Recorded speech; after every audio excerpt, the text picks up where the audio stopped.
hirap naman yung balagtasan. Saan ka ba nahihirapan? Kung paano gumawa ng balagtasan.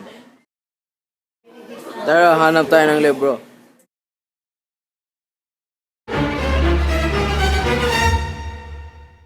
Ang balagtasan ay...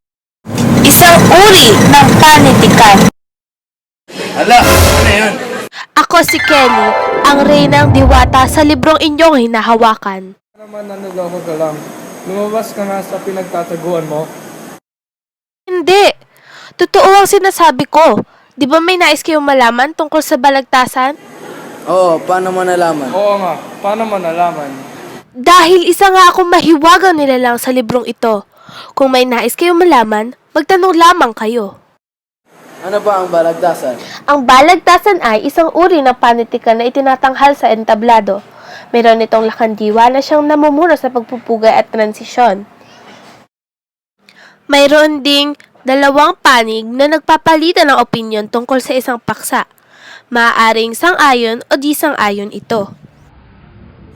Yun palang balagtasan. Maaari ka bang magbigay ng iba pang detalye tungkol sa balagtasan?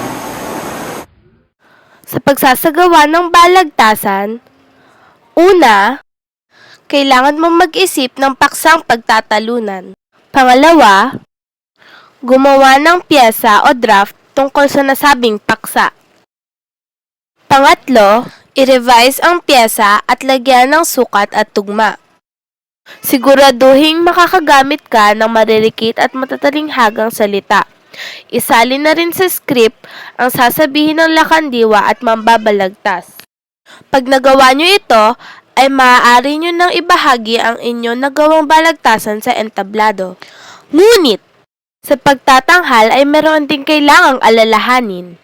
Mauunang magsalita ang lakandiwa at bubuksan ang pagtatanghal. Sunod ay ang pagpupugay o pagpapakilala sa mga mambabalagtas.